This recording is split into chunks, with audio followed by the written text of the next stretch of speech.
This week on Out on the Air features Bill Dahl, who began writing music professionally in the 1977, receiving a Grammy nomination in 1998 for his liner notes. Next, Kentucky-based artist and educator Jason Sturgill, whose loose style of watercolor leaves rough drawing lines as his recipe for the final work. Our spotlights on Duneland Photography Club's February exhibit at the Chesterton Art Center.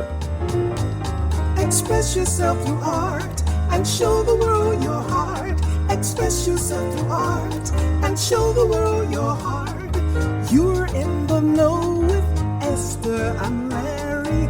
Art on the air today.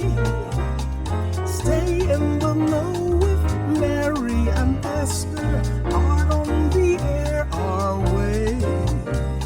Express yourself through art and show the world your heart.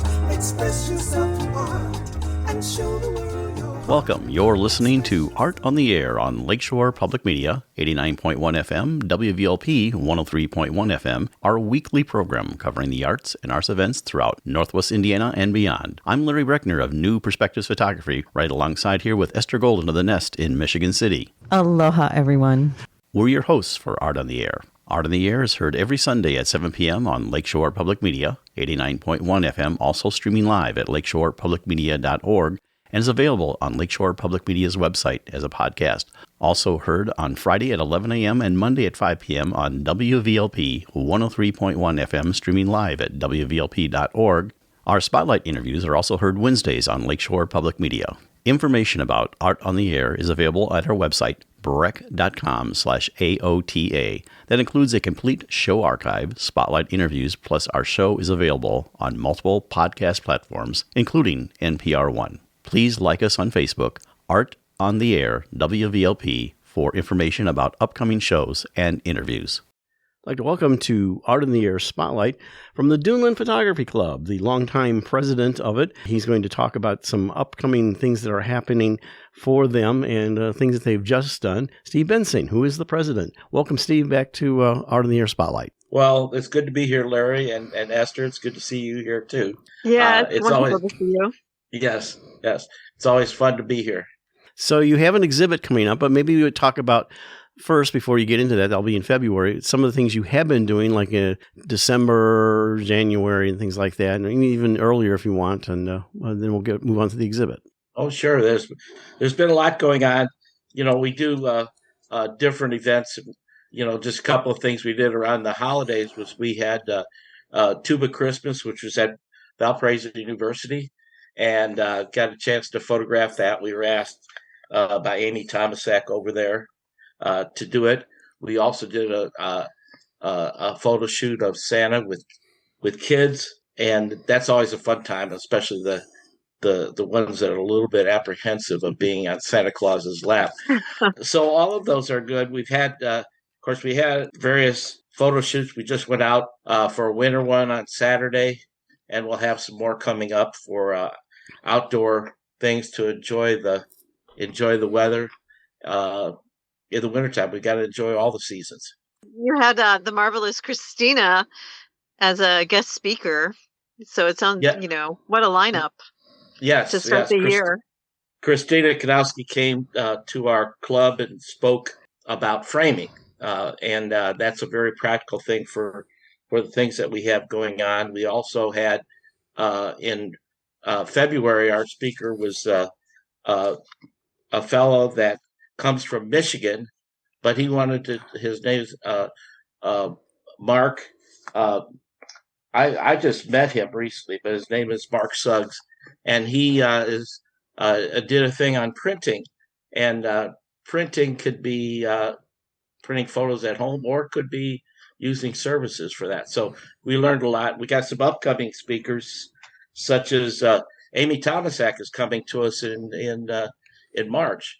And Paul Ewing, who's the president of the Fernwood Photography Club in Niles, Michigan, is coming. And then in May, we have Susan Kurt. And I'd like to talk about Susan a little bit more, but she's one of our members, but she teaches at VU. She's an expert in biology, and she's working on some field guides for the Field Museum about the Indiana Dunes. So there's lots of stuff going on. She's a marvelous photographer. Yes, definitely. So, Steve, just in case people are interested, and then we'll move on to what's upcoming, how can they become a member of the photography club? What do you do, when you meet, and things like that?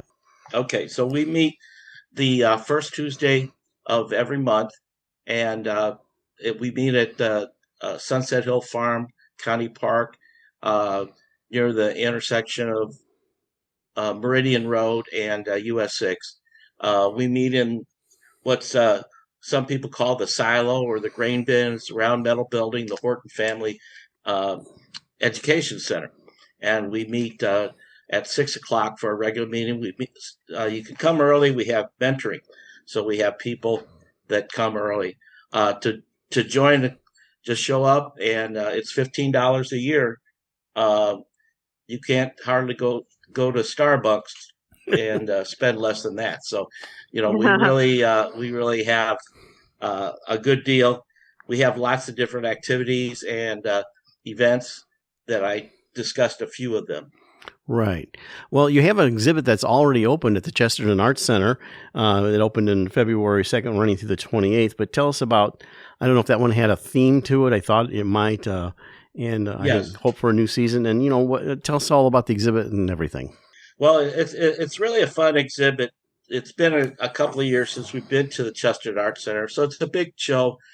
We get to use all the space they have for the gallery.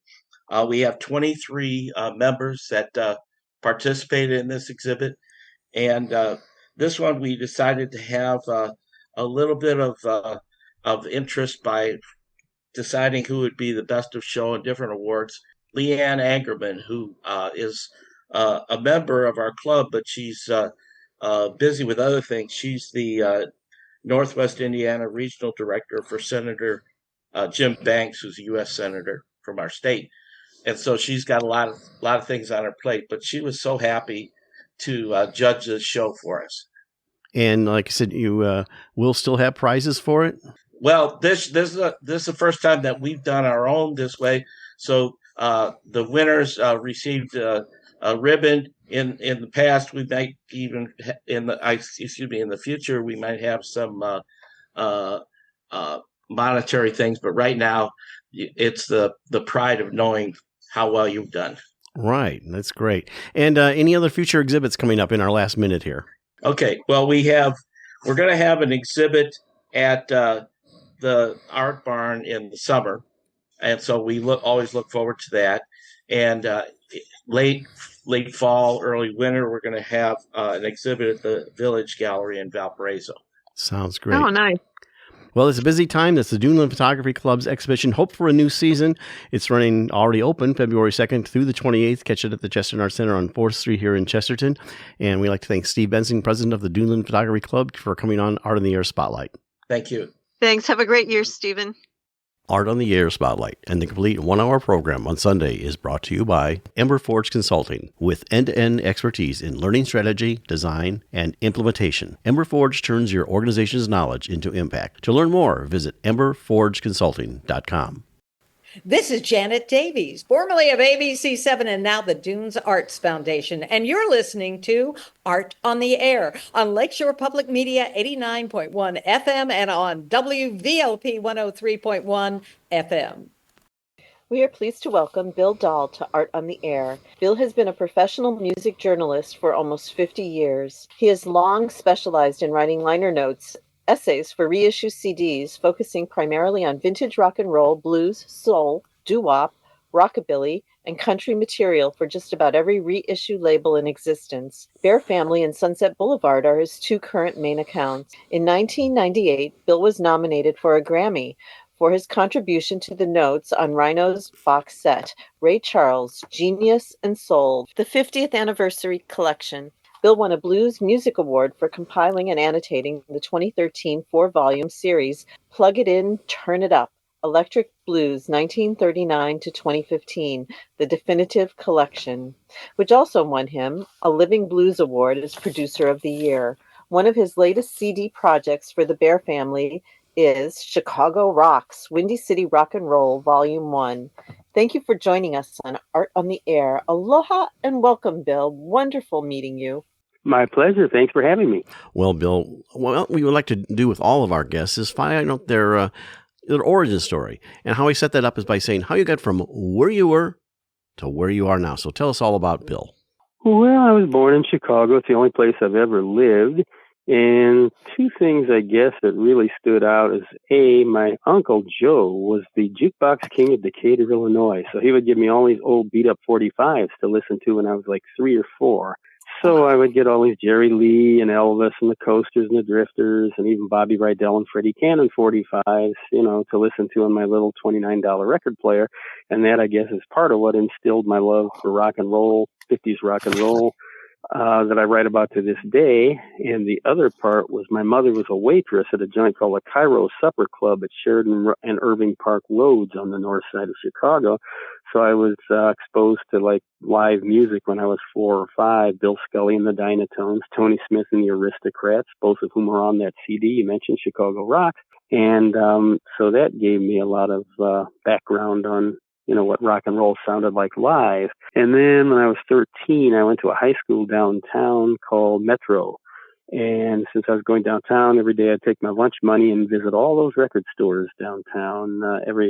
Down on State Street alone, there must have been 10 places between the independent stores and Goldblatt's and Montgomery Ward's and Weebolt's, and they all had great big album, selections, Woolworth's. Kind of grew up in Rose Records. Oh, yeah, that was another one. That when I discovered the second floor of the one on Wabash with all those dollar albums, those unsealed dollar albums they had up there, I just went nuts and bought and bought and bought and bought. And there was another one over there on Madison, and I'd go over there all the time too. And those were wonderful. So you had those, you had all these weird little independent stores that you wouldn't even notice hardly. And then one day, oh, what's that? My favorite, where the cultural center is now, there was a combination record and porn store run by this very sleazy guy who had glued all these old 45s onto the window to get people's attention. And I saw a Harvey Fuqua 45 up there I'd really like to have. There were 3 for $1. And I went in and said, do you have any more of those? And he whipped it right off of the wall, off the window, leaving the label on the window glued. And he just hands it to me and he goes, here you go. I've still got that 45 to this day, incidentally. And so I started going in there and buying, he had weird albums and weird 45s. And I would go in there and make them real nervous because I looked like I was about 14. I was really 16. And it was a very small doorway between one side and the other. I'm sure he thought I was going to sneak over there, but I wasn't. I just wanted the records, So that was one of my favorite little stops. And and then I went to college at Columbia College, which is also downtown. So I just kept buying those records. And at Columbia, I studied journalism and radio. I thought I was going to be a big radio star, playing my favorite old records, And when that didn't happen, I got into the writing thing more because I just knew how to write. That, it was no great learned skill. It was just something that came naturally for me. I wrote for the school paper, started writing for neighborhood papers. Still no money, so we can't call that professional writing yet. And then there was this strange, short-lived publication called The Pulse in 1977. It had an office in a basement on Lincoln Avenue just north of Webster. And I went there and I got $6 for the piece about Lee Allen, the great New Orleans tenor sax player. And I was on my way somewhere. I'm not sure where. That was 1977. And I'm still doing it. And I'm still broke to this day, but that's okay. So here we are 50 years later. So I started writing for the Illinois Entertainer the next year and Living Blues magazine and Goldmine magazine. And just kept going from there. Freelance for the Tribune from 90 to 97. Still do an occasional piece for the Reader, which I went to from the Tribune. Do a dabble in radio still from time to time, but mostly I write liner notes. I've done probably 1,000 of those over the years for every reissue label you can think of. Like you said, Bear Family and Sunset Boulevard are the 2 main ones right now. I've been with them for a while. Sunset Boulevard and its predecessors, Fuel 2000, etc., all the way back to about 2000, and probably Bear Family as well. So they keep me busy. That's kind of a lost art in this day and age, is liner notes. When there were 12-inch albums, there was plenty of space on the back to do that. And now, a lot of times they now insert them in the CD. So tell us about that transition from writing on, 12-inch vinyl. And of course, vinyl is coming back, so that might be a good thing for liner notes. And the second part of that is When you approach liner notes, what are you doing? I mean, what's the process for you to create that liner note? Well, first, liner notes were awful on albums because you had no room. You had 600 words. It's basically the max they could squeeze onto one of those things. I routinely do 10 to 20,000 now, and with the box sets Bear Family puts out, I can do 50, 60,000. So that's more like a small book unto itself, which incidentally I've written a few of those too, which I forgot to mention. Ghosted autobiographies about Cash McCall and Benny Turner. And back in 2001, I had Motown, The Golden Years. In 2017, The Art of the Blues. But liner notes, you're just writing a history of the artist if it's a single artist. And if you're writing compilation notes like I do for Bear Family, those go a lot longer because let's say there's 32 acts on the thing. You've got to write about 32 different people, and that takes time. You got to research 32 different artists, and that's basically 32 times as much work. So it takes a lot I'm working on one right now before I called you. That's what I was doing, is working on this thing, looking up an obscure hillbilly named Jimmy Swan and trying to put together a little one-page bio on him for his one song on the CD. The one artist compilations are a lot easier. You write 15 pages maybe about the one person. You really go deep about every song on the CD, and you try to do a good bio. For those box sets, I've done several on Bear Family, Freddie King, Hank Ballard and the Midnighters, Arthur Crudup. Those you can really go deep because you can write 50,000 words. So you really got to do now. It's getting hard now because there's no one left to interview. They've all passed away from the 50s, but when there were still people around, like I did a Wilson Pickett for Rhino Handmade once, and I must have interviewed 20 people for it. And it's a lot of work, but a lot of fun too, because you get to talk to heroes. It must be really exciting. That was the best part. When I started out, the world was my oyster. Everybody was still alive, so I could interview Muddy Waters and B.B. King and Fats Domino and Bo Diddley and Sam and Dave and all that. As they've left us one after the other, it's gotten harder and harder to find first-person information anymore. So I work real hard to find a few people that are left, and they're getting very old, to be honest. I mean, I'm getting very old, so when they get very older, and so it's a lot harder to pry a 90-year-old person's memory to get, sometimes you have to remind them of the story you've read prior to that to get them to tell it to you again. If I've interviewed somebody 25 years ago and then I'm doing it again, it can be frustrating because they don't remember, the same stories I told them back then. They try, but it's hard. So it's harder than ever to be an interviewer at this point. And really, contemporary blues, for the most part, with a few exceptions, doesn't interest me anymore. So I don't write about that like I used to. So, I just quit writing for the last blues magazine I will ever write for. So no more of that. So, and by choice, I couldn't take it anymore. So, it's just not worth doing. So I'll stick with the old stuff and I'll stick with the liner notes. Well, and there were only 35 tracks, so I'm sure there's volume 2, 3, 4, maybe 5 in the works. At least 3 that I know of. Yes, I'm working on volume 2 right now in this particular series, Chicago Rocks. The whole idea of these CDs is to show that Chicago had, in effect, a white rock and roll market as well back in the late 50s and early 60s. We all know about the blues and the soul and the doo-wop and the jazz, and I've written about all of it except the jazz. But we had 3 different tributaries, basically country guys, rockabilly guys that came up here from down south looking for work because we had about 10 times as many bars in those days where you could do live music.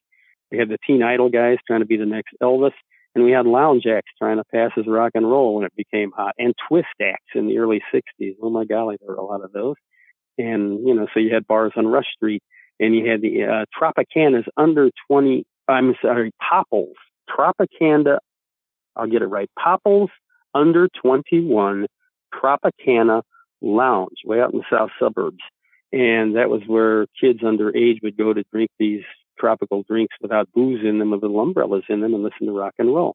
So a whole bunch of guys came out of that. Tobin Matthews and Steve King, who is now a famous WGN talk show host, and a lot of other folks would play out in these places. You had roller rinks, you had, little places out in the suburbs for kids to go, which they really don't have anymore, to go dance.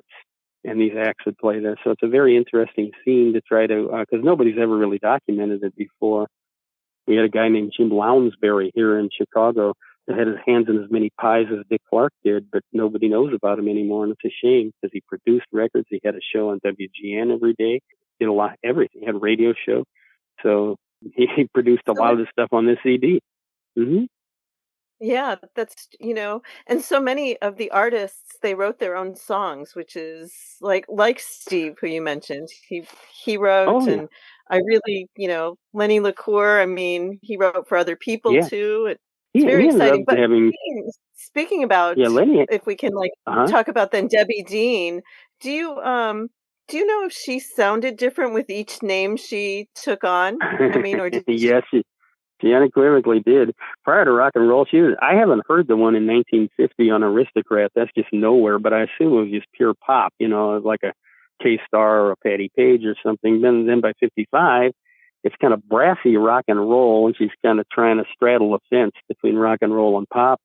And then in the late 50s there, that If You Can't Rock Me, she did for App. That's just straight, almost rockabilly. And then she went up to Motown, and she sounds like Motown in the earliest days. So yeah, her sound just kept changing. She even did a couple of opening gigs on the infamous Winter Dance Party tour that Buddy Holly, the Big Bopper, and Richie Valens were killed on. And she opened for them up in Kenosha. And guess who the MC was? Jim Lounsbury. So there you go. But Well, and then you took Debbie the and husband around sometime. oh yeah, she ended up moving to L.A. and she had divorced Jim in '62 and ended up moving to L.A. And in '68 made another Motown single. By then she was hooked up with a producer named Deke Richards, who was one of the main guys that produced the Jackson 5. And so she kind of made another stylistic change into more of a funky thing. So she was a chameleon, both with the names and the sound. So, Bill, how involved are you in picking the order of the tracks, and do you find the photos? Yeah, in the Chicago Rocks, I picked all the songs, and but then of course you give the list to Bear Family, and they do what they have to get the rights to do it. Photos, I sent some of them, not all. Sometimes the artist has given me photos. I had done a story for Vintage Rock magazine over in England a few years ago about the same subject, so some of them had sent me photos, and I forwarded those to Bear Family, and then they find photos too. But it varies, on that. But yes, I chose all the songs in the order they're in and everything, trying to make it sound as good as possible. It isn't linear.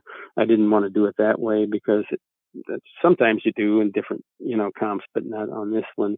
But it's basically, I've got other ideas for the second one. I think I'll group all the twist ones together, make it a twist-a-thon. Yeah, there's a lot of twist songs on the next one. Mm-hmm. So with those 35, Bill, did you know all of them, or did you find some as you were putting it together that you weren't aware of? Oh gosh, yes, I found a lot. Somebody hit me to an act just last night that I didn't know about that I could put on volume 3, maybe I'd never heard of before. But so I'm always open to more information. And as I interview people, they tell me more. Steve King and Phil Orsi and James Holvey have all been tremendous sources of information, and I really appreciate their help, and their advice and everything. I'd like to transform this into a book someday. That would be the final step, going from the magazine article to the CD to a book. But that takes a lot more effort and everything too. And you'd also have to find a publisher willing to publish something that esoteric, So that can be difficult unto itself. But I'll try. Just a compilation of your liner notes would be probably a wonderful thing. You give the context of the music and then everything, and that's really something. And of course, approaching getting a Grammy nomination, a lot of people don't realize that there's a whole section in the Grammy Awards that's for historical, for album package, and that's included with liner notes. And they still offer that Grammy to this day. Do they? I don't know. I used to be on a couple of those committees a long time ago, but I'm not anymore, so I don't know what's going on over there. But yeah, that was back in '98. The Ray Charles box set that Rhino had done. I just contributed one little piece about the horn players that Ray had back in the 50s, Fathead Newman, Hank Crawford, Leroy Cooper, etc., and interviewed a few of them for it. So I went there. It was a strange one because that was the one where that guy ran on stage in the middle of Bob Dylan's song with that soy bomb written on his chest, and Dylan kind of just staring like he doesn't know what's going on. And then Aretha had to do Pavarotti's song, the aria, because he was sick and couldn't do it. And it was a strange melange, but the after party was fun. They had all these different acts in this ballroom, like Joel Senier and all kinds of different people. So that, Asleep at the Wheel. So that was a fun evening. But that's the only one I've ever been to. That's almost 30 years ago now. What kind of music do you like now? Is there any, I'll say contemporary type music that you like? I mean, you obviously have this whole historical love of music. And is there anything like you like to listen to in the modern era here? Nope, not a thing. I'd say the few people I like to listen to around here either do contemporary country, old-fashioned country music, Crazy Heart, for example, Kent Rose and the Remedies. There are several really good country bands in Chicago, and there's very little I like about contemporary blues other than the few people that are still left, like John Primer, for example. There is one young gentleman named Joey J. Say, who's terrific. He's only maybe 30 or so, but he has a terrific grasp of old-fashioned blues stuff, 40s, 50s, 60s. I guess we call it traditional blues, and he's spectacular, but very few other people that I would go out of my way to see at this point in time. I'm just not into it. Blues has become watered down by rock to the point where it's undistinguishable for me. So that's one of the main reasons I got out of reviewing contemporary blues. It made me too depressed. Couldn't do it. Hurt my head. So. One of the artists that was new to me was Ernie Darrow, and he sounded has a bit of sound of the Stray Cats, but then I read in your liner notes that he only did a couple things and then never recorded again. Yeah, that was it. Unless he recorded under some other name, that's the only 45 I know of that he did. The other side's called Car Hop. I don't know if we'll fit it on one of the future ones or not. Yeah, but he was like really some good. of these guys, oh yeah, and then like some of these guys, we just lost Hayden Thompson a couple of weeks ago. He just passed away, but he was on Sun Records in '57, Sun subsidiary called Phillips International, with a classic "Love My Baby" with Jerry Lee on piano, and then he came up here and settled in the northwest suburbs and played up at a bar in Highwood there for about 12 years. And for a minute there, he almost became a country star. He had a record on tap called $16.88. That was the price of a bus ticket in the song. And he almost made it. He was on local TV and everything here. But he was performing until a couple of years ago around here. And he was the real deal rockabilly all the way. So we had a few guys like that, Mizell and him. And a few others. Ron Haydock, who wanted to be Gene Vincent, was interesting. Ral Donner, who wanted to be Elvis, he became a big star.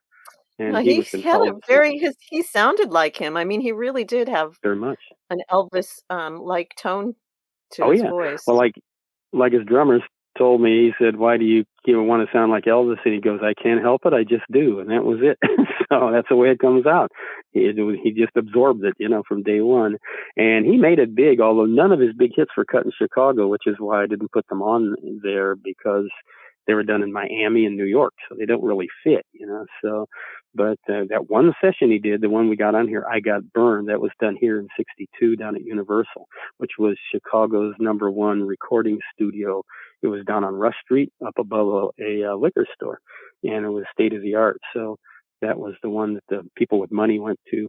The most of this stuff on this CD was not done at Universal, and you can kind of tell the difference. It was done in little tiny studios, garages and people's basements and stuff, and that's kind of what gives it its charm, I think, is the the informality of it and everything.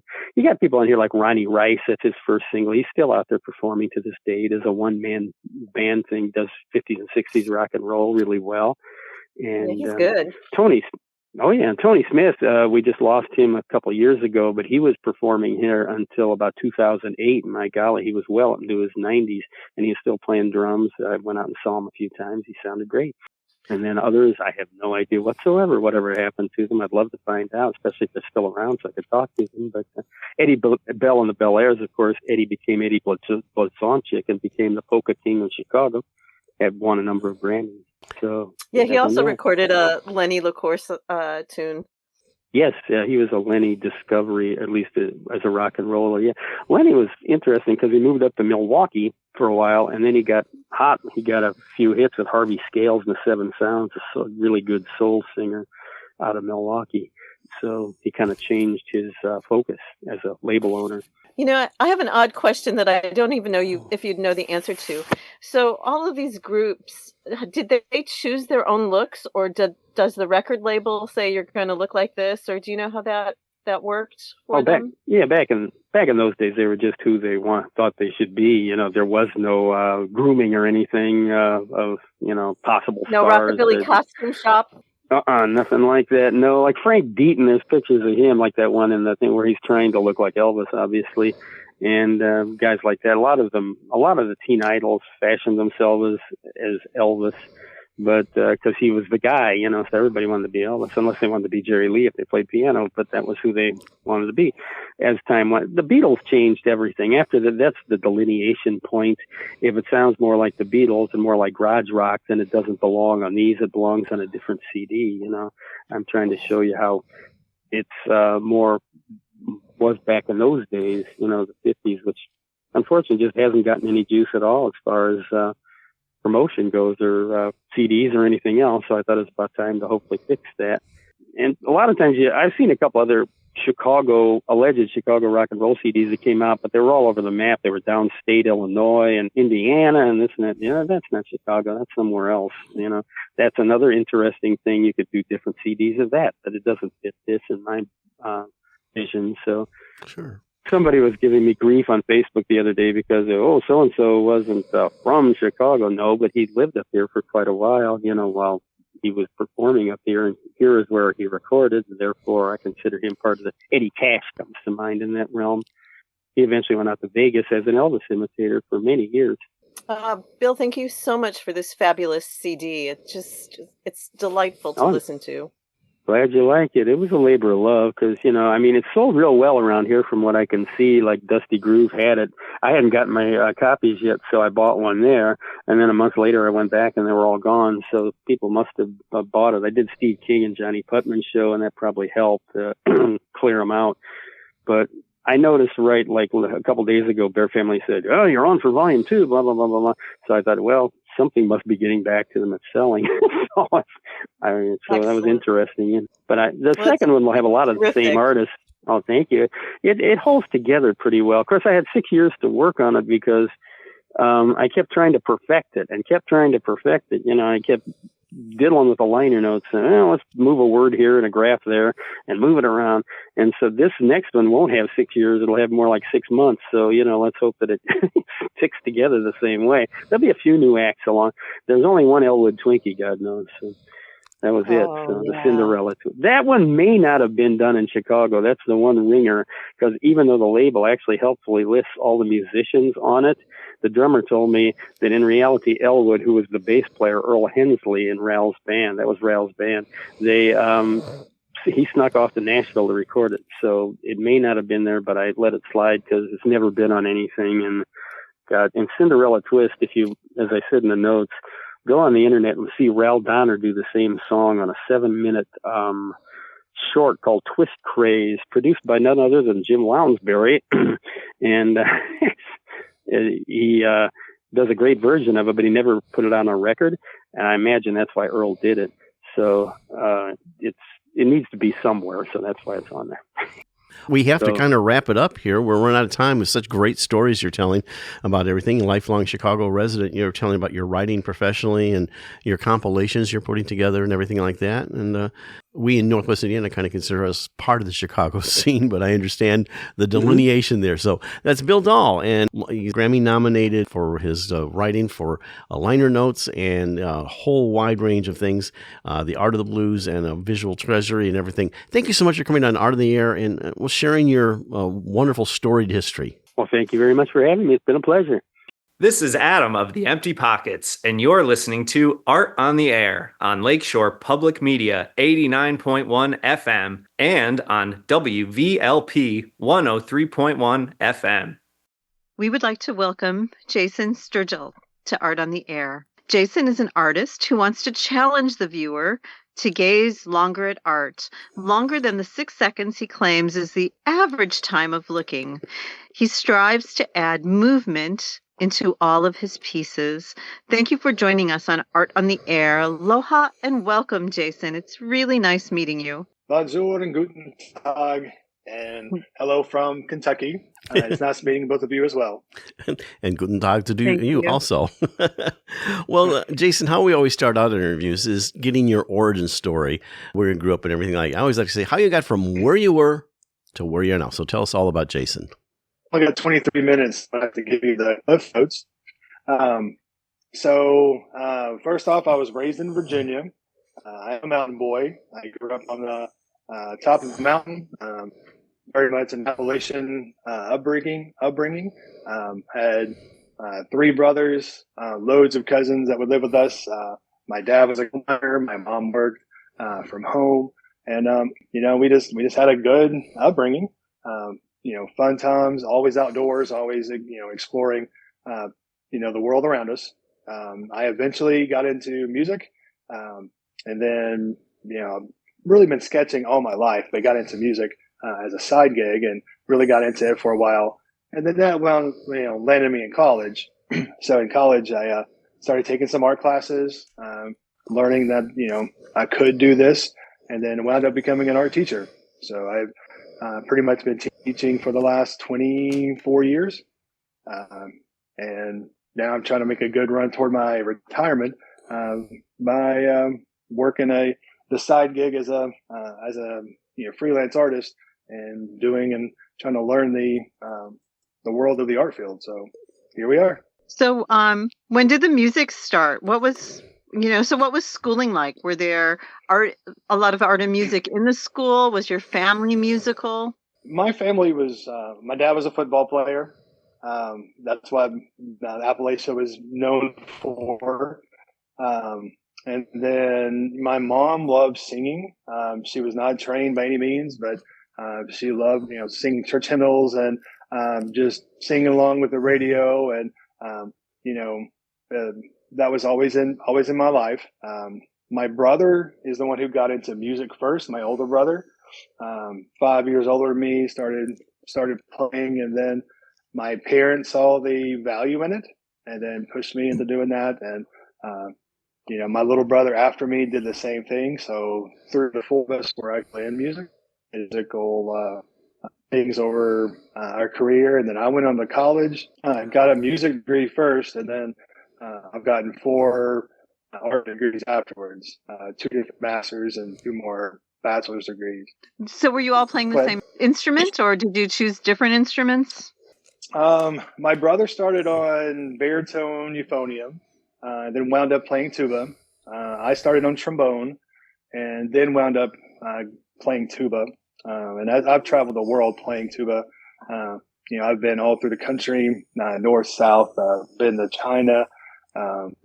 So it's taken me a lot of fun places. And then my little brother just basically played tuba most of his life. Your music, while that seemed like a major part of it, how did you settle into, getting your master's in art, but then finding teaching? And, what do you teach? College, high school, or tell us about that.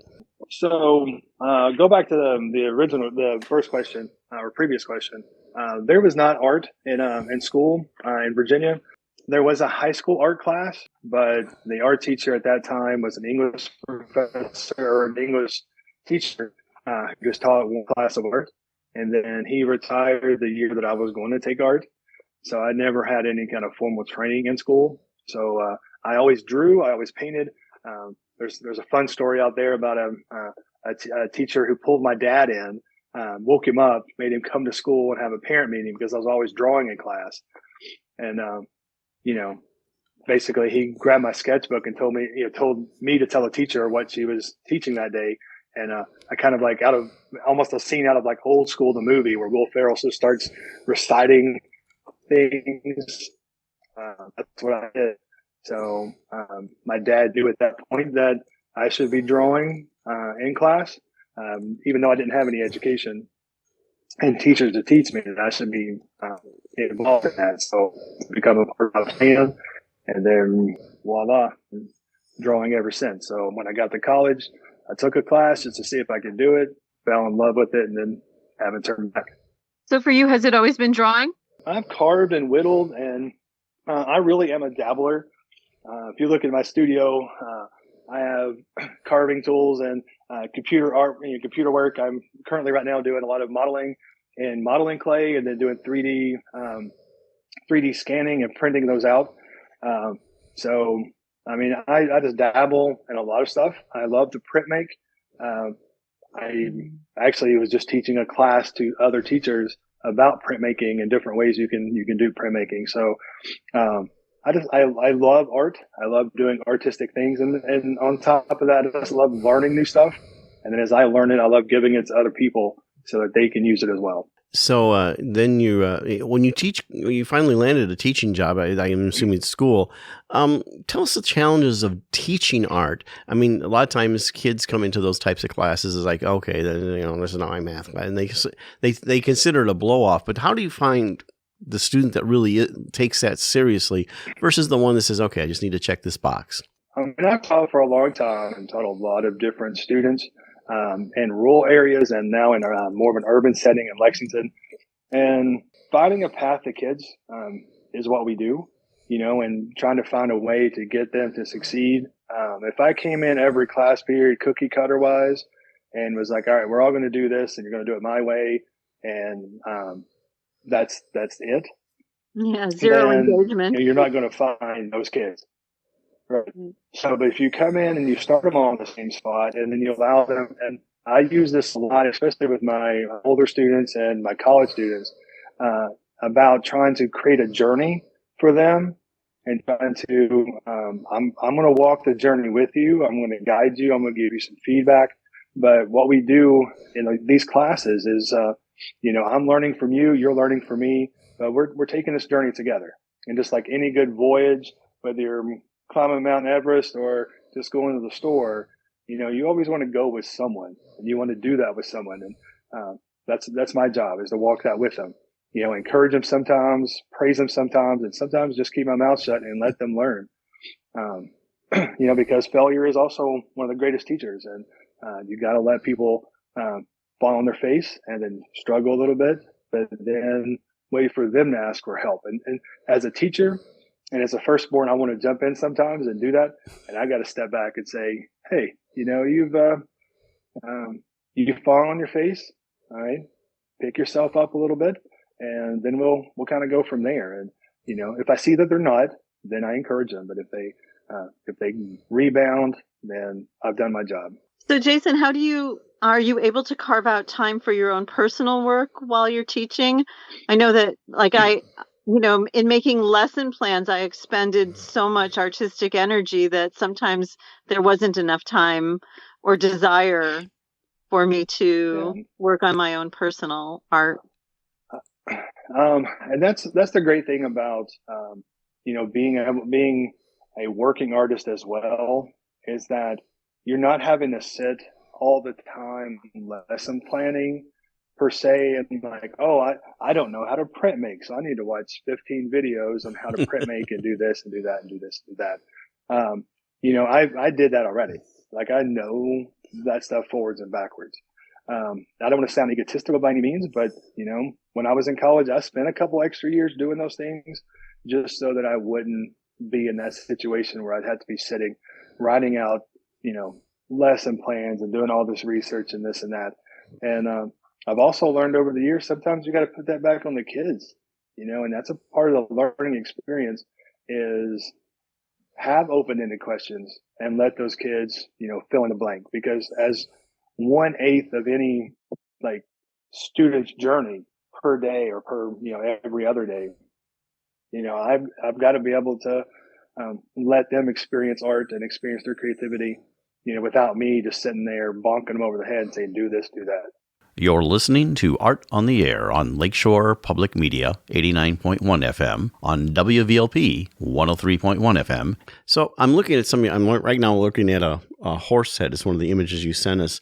How would you describe what your art is? I mean, I know this is just one example of your 2D art, but how would you explain that, what you do? So we'll take a trip back. 2014, I started. Well, actually, 2013. I saw an artist online who was doing basically a drawing a day challenge. He was a comic artist, and every day he would just sit down and draw either a head or draw a little thing, and had a moleskin journal and would just do, fun little doodles and stuff like that. And I shared it with one of my kids, and then one of my kids challenged me, and he was going to do it and I was going to do it together. And we would just do a drawing a day, try to figure something out. And about that same time, I was really kind of pigeonholed into creating a certain way and drawing a certain way, and things being, picture perfect or realistic or, even high realistic. And I was like, this is doable, but I don't know if it's sustainable. I wasn't really creating anything. I was just basically a glorified copy machine at that point. So in that journey, that drawing a day, I just started throwing every little medium and technique and, whatever at a page and trying new stuff every day.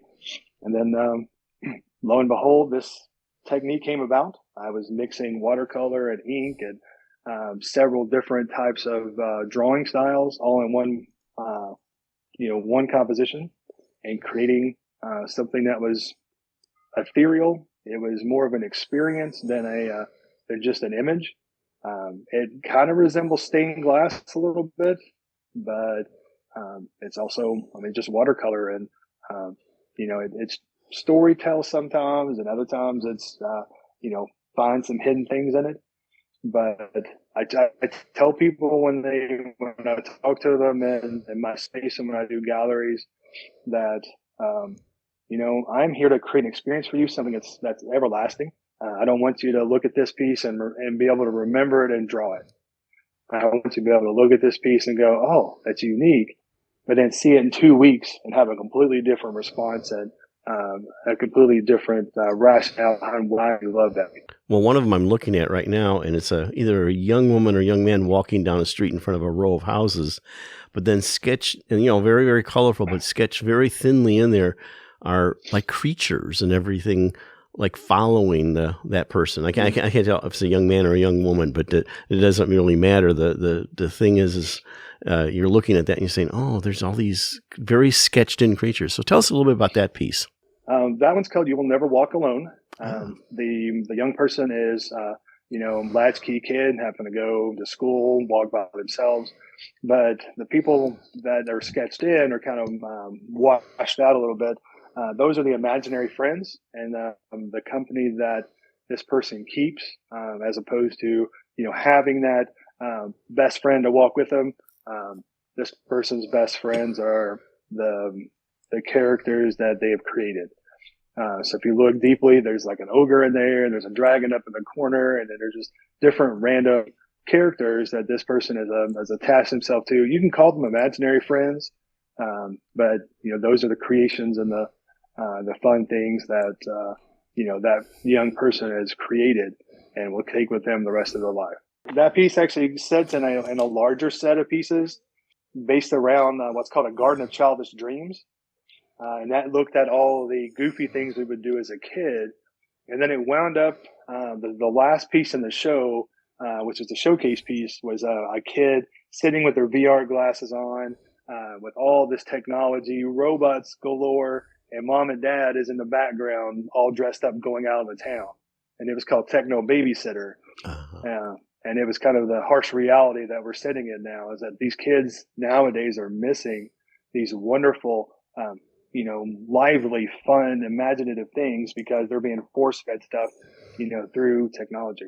Well, what I was going to ask is, you have seemed like you've already touched a lot of different mediums that you use for your art, but is there something that you have not explored that you want to do? That's like something, I've never done, and whatever that is. You've touched on, you've done some 3D with clay and things, but is there something that you would have liked to try and do, like oils or something else? Man, that's a hard question. Like I print make already. I do acrylic painting and oil painting. Definitely watercolor. I sculpt. I used to whittle when I was younger. That's kind of where I got some of my fun artistic prowess. I was just taking a piece of wood and a pocket knife and trying to carve little characters and stuff out of them. I have done like big firings with people, ceramic firings, but also brass pourings and stuff like that. I would like to do that more. I would love to be able to do sculpture full time. I'm also not really good at welding, so that's something else that I would eventually like to get into, is do more, figurative work, realistic, or even hyper realistic, made out of metal and stuff like that. So that's the next evolution of where Sturgill wants to go. Do you still keep up with music? Yeah, I play on a regular basis.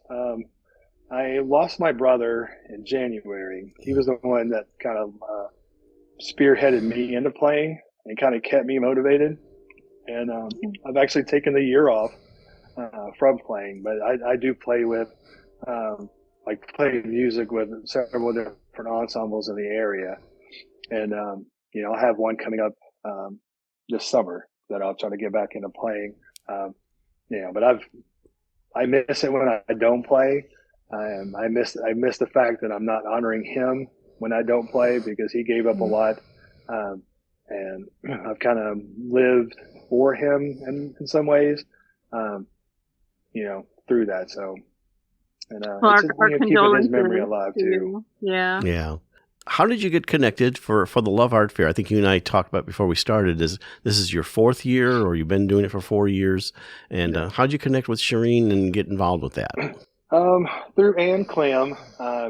First off, I'm a Kentucky Crafted jury member here in Kentucky. That's a big program that that the state of Kentucky has. That's jury process. So I got involved in that first, and then Ann started throwing out some names, and my name came up. And then Ann brought Shireen down and brought her to some of the art shows that I was at. So we met up that way, and then I thought it was a great place to go, and I like South Bend, so that's why we came up that direction. And like being indoors versus being outdoors, it's always a nice environment. Yeah. And we've had Ann on the show. So much more fun to. Yeah, we've had Ann on the show also a couple of years ago. So we do several of these types of interviews and everything. So what can we expect to see for the Love Art Fair of your artwork? We have some new pieces, all storytelling pieces. I didn't really mention that a whole bunch, but I do a lot of storytelling. That's a part of the Appalachian background. I grew up with a lot of storytellers, big fish story people, and people who could just tell wild, fun tales. And then, I do that now with my artwork. But you'll see the storytelling pieces. I've ventured into some more abstraction work. These are pieces based around music. So one of the fun things, and I'm trying to wrap this up, but I have a fun form of chromesthesia, or synesthesia, called chromesthesia, where I see imagery and sound. So as a musician, I have to have a story to tell when I play, and when I do artwork, I have to have music going on as well to keep things fun and lively. So you'll see some pieces like that, and then I do have some dancers this year as well that I was working on. So I've got some different dancers. There's several troops here in our town, in Lexington. I'll go and visit and sketch off of them, and then bring them back in the studio and rework them. What are the sizes of the pieces? We see the illustrations here that you sent us, but what are generally your sizes, and what sizes will be available at the art fair? I usually have 18 by 24s. I do have prints of pretty much all my work, except for something that maybe is brand new. I also sell coloring books. I ripped the color out of the imagery and made coloring books, so those will be sold at the show as well. And then I do have some that are 24 by 36, and then I do go down as far as 9 by 12, but I haven't brought those out in the last 6 months, so probably won't bring them this time around either. And do you sell prints of your work? I mean, not just the originals, but you have prints? Oh, okay. Very good. And we're in about our last 2 minutes here, but I want to give you a chance to maybe say future art exhibits you have at past for the Love of Art Fair, where people can expect to see you like in the rest of 2026. 2026, I'm actually pulling back a little bit on art shows. Kentucky Crafted will be the next one after for the Love of Art, because I'm actually working on creating a graphic novel based around Appalachian myths. So I've been writing jack tales and looking at different creatures like Bigfoot and the Wampus Cat and the Talipo, and just diving into these different mythological creatures from Appalachia, and retelling Oh, this sounds so that exciting. tale. So it is, and I'm self-publishing. So when I get it done, I'll let you guys know that when it's out there. But yeah, my wife keeps telling me to pull back, and I've already set out 10 books, 10 chapters a piece, and she's like, "Good Lord!" Like, honey, this is my retirement. That's what we're gonna do. Well, in our final minute, how people can find you online, reach out to you and everything. And I don't know if you do commissions. Maybe someone would like you to do that. Yeah. So you can go to Google, type in Xenosketch, XENO, and then the word sketch, all one word. And it'll pull up my Instagram, my Facebook. My daily sketches is out there as well. It's on Facebook. And then I also have a dedicated web page.